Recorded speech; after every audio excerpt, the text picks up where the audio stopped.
Live from Barcelona, Spain. It's theCUBE, covering Cisco Live 2018. Brought to you by Cisco, Veeam, and theCUBE's ecosystem partners. Hello everyone, welcome back to day 2 of live coverage with theCUBE here at Cisco Live 2018 in Europe. We're in Barcelona, Spain. I'm John Furrier, the co-founder of SiliconANGLE, co-host of theCUBE with Stu Miniman, analyst at wikibon.com, as well as CUBE co-host, many events. Certainly Stu, not a stranger to Cisco, open source, and overall the disruption that digital is having on the enterprise. Our next guest is Michael Cade, global technologist and product strategy at Veeam Software. Michael, great to see you. Thanks for coming on theCUBE. Hey John, hey Stu. So, you guys are here with Cisco, Veeam. You guys have been a big success story we've covered on theCUBE many times. Europe, Cisco, what's the vibe here? What's going on show? So back in mid-2017, October 2017, we announced that we were going to be on the global price list, and so obviously this is different from last year in that we're having more conversations. People know what we're doing, for starters. They're not asking how do we protect the network, how do we protect the ASAs and the firewalls and etc. So it's very good to have those conversations with the enterprise guys, and they now understand that we're able to protect their workload, their data. So I imagine it'll be exactly the same when we go over to Cisco Live in the US, but this is obviously the first show that we've had where we are talking about availability with Cisco as a joint partner on their global price list. One of the things that we always see with you guys is that your logo's everywhere. They got the green Veeam. What's the relationship that you guys have with customers? Because you're playing a lot of great spaces. And what's the main relationship and brand promise that Veeam has? So I guess, from our point of view is that we come from an SMB route, if you like, but over the years, over that last 10 years, we've developed that scalable product that allows us to protect the larger workloads within the enterprise. We also have cloud offerings to enable our service provider partners. So we got exactly that. We want to be able to play and protect data in whatever facet that needs to be. So whether it be cloud, whether it be on-premises, SMB, commercial, enterprise, we want to be able to protect all of those workloads. Yeah, so Michael, one of the things we've been talking about here at the show, you go look at the world of solutions, it's a big ecosystem, and it's been changing. Cisco's got a lot of different pieces, big move in software, what's happening in cloud. In data center, they have dozens of storage relationships, and that's where I think Veeam ties in a lot. Maybe give us a little bit of an overview, kind of the breadth and depth of the relationship, where you play in relation to UCS, Converged, Hyperconverged, all those pieces. Yeah, so I guess Converged first. If we look at the majority of the data center and the customers that we speak to, there's still there's a large footprint of converged infrastructure, whether that be FlexPod, VersaStack, Pure's Flash Stack, or vBlock from a Dell EMC point of view. And the good thing where we come in is that we have storage integration into all of them. So regardless of that compute, however, it brings a nice simplicity model to the customer from that stack. But for us to just slot into that and be able to leverage the storage integrations and be able to take an efficient snapshot of those virtual machines and push them onto maybe a Cisco S3260 that's that modular, scalable server, well, both compute and high density storage, really gives us the best of both worlds in terms of plugging into that fabric interconnect and making a converged backup story or a converged availability story. Yeah, so you mentioned there's a lot of options out there. Still, most customers, there's more customers that aren't doing some flavor of converged or hyperconverged than are.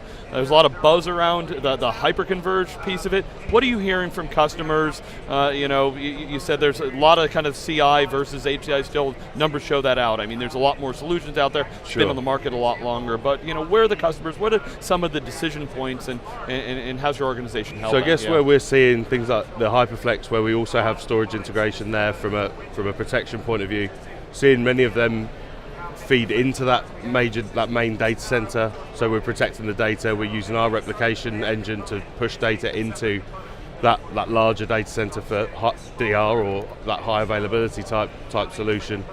And I think that's where we're seeing it. We are also seeing more HyperFlex or more HCI come into that main data center for some of some certain verticals from that point of view. Okay, so if I could just unpack what you're saying there, most of the HCIs have been kind of the robo, smaller environments, where traditional just three tier or CI has been there, but we're starting to see that blurring of the lines between what's there. Yeah, people are definitely bringing that HCI, that simplicity, that scalable simplicity model into their main data center as it kind of merges with that converged offering, right? So, yeah. The other thing, very, very clear at the Veeam show last year when we covered, really customers trying to bake out their cloud strategy. How does that tie into all of this discussion here? Cisco's talking a lot about multi-cloud, a lot of that's really the management plane. How do you see that from an availability solution? Yeah, I guess so. Yesterday I was sat in the keynote and reading some of the stuff. We had our sales kickoff last week, and some of the stuff really resonates with our message as well that's out there. So the whole multi-cloud, our tagline is around any app, any data, any cloud. So it kind of resonates with what Cisco is saying, and that's obviously a good thing. But so whether that be the public cloud, whether it's enabling our service providers to leverage the Cisco technologies plus Veeam to offer a service out to our existing Veeam customers, the on-premises solution, or whether it just be that on-premises, that data center that we just talked about with a converged or HCI type play. What's the big thing that you guys learned at your sales kickoff? Because we always wonder what goes on at these sales kickoffs. People like cheering, they're making their quota, business is good, but they listen to customers. What's the big use cases that you guys are really doing well with Cisco on? I mean, that's ultimately the patterns kind of emerge. It's always a best product. What's the hot use case for you guys with Cisco? I think one of our biggest things is about how do we partner with the likes of Cisco? How do we leverage that relationship to bring more Cisco validated designs, reference architectures from a technical point of view up? It's all well and good, all the numbers being rah-rah as you're in the sales kickoff, but ultimately it's about the vision. How do we go forward with that partnership? Being on that price list is really going to help us getting into some of those accounts from that point of view. But also but from a technical point of view, I know that we've got the design, we've got the model behind us that will. When did you guys get on the price list? Recently? I believe it was October 2017. Okay, so just recently. So really recently. So the deal's going to start flying in. Hopefully, right? Hopefully, right. What's the biggest challenge you find with Veeam's customers? You guys certainly done really well. Again, we've covered your success on theCUBE many times at other events like VMworld and others. Where's the aha moment for the customers with Veeam? Just easy solution? Is it a technical pain point they solve? What's that moment where the customer really gets it? So I think the simplicity, that easy to use, that easy to deploy, regardless whether you're a 3 ESXi host shop or whether you're a multi 10,000 VM type enterprise estate, is being able to use that same tool set to protect all the way through. It's really simple. We want to keep that user interface really easy to consume and use and scale. So that's one of the key areas that I see that we're playing in. All right, so it's 2018 now. We've got a looming headwind that a lot of customers we are concerned about. Haven't heard a lot about it yet at this show, but GDPR, definitely something on everybody's mind. Is this another Y2K that's really going to slow down IT buying, or are there engagements? How does Veeam, work with customers, and what's it going to do to the landscape of IT this year? So we've been looking at the GDPR compliance, and our messaging has been. We've been really working on how we start mentioning this and marketing this out from a Veeam perspective. So we're not going to get anyone GDPR compliant, but what we are going to do is help you understand where that data is, how long it's been kept for, where it is kept, where it's stored, etc. So in update 3 that we released just before Christmas, it was around location tagging. So if that backup comes into a certain geo, then we want to be able to tag that, and that tag stays with that backup data wherever it goes. So, and then we've got Veeam 1 that monitors and reports against that, so you know whether you're violating your GDPR compliance or a violation of where that data should be located. But it's one thing that, so we're seeing, it's not a day kind of that goes by at the moment where I'm not speaking to someone about GDPR, and obviously it's coming around very fast. May this year is when it comes into force. Are people shaking in their boots? I mean, I'm hearing like a lot of people really nervous. I mean, it's kind of not been played up, certainly the press has been covering it, but I mean, the Y2K problem, remember the glory days too of, the millennial, that bug never really happened, but GDPR is a freaking hardcore enforcement, and the penalties are stiff. Yeah. I mean, it's ridiculous. That's a big percentage of your Are people nervous? gross income, right? The people that I speak to are definitely aware and concerned that they need to be in this particular state by the time we get to May. It's not about waiting until that date in May either, it's about how do we do it now and start understanding a bit more about our data. At Cisco yesterday on the main stage, they said it's all about data, and absolutely resonates exactly with what we want to do. We want to be able to do more with that, but also we need to understand what that data is, how long we keep it for, why are we keeping it, and ask those questions to these new data protection officers, data.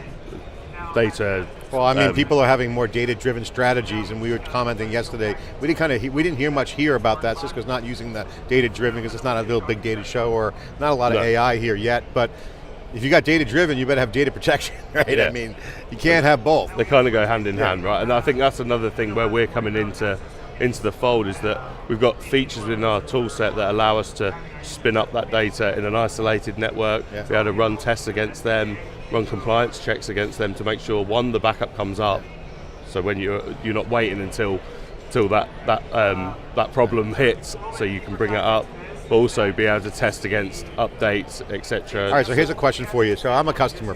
Pretend I'm a customer, okay? Well, I really am on-premises, on-prem, Stu. Depends how you want to argue that point. Stu and I argued yesterday about on-prem versus on-premises. I'm on premises, I'm getting my cloud operation, I got my data protection, but I really got to get in the cloud. I got some stuff in the cloud now. Cloud is my mission. I'm going to be moving to the cloud in a very big way. How does Veeam help me?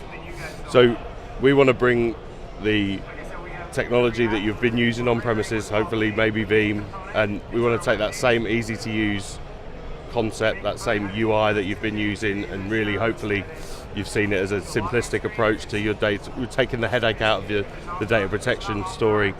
But if you are pushing into those public clouds, being able to give you a seamless way of still be able to same protect. dashboard, same mechanisms. Similar tool sets, exactly that, and be able to protect that. Across multiple clouds as well, because multi-cloud's hot. Yeah, exactly. We want to be able to be, like we are within virtualization, be able to protect any workload on VMware, Hyper-V, etc.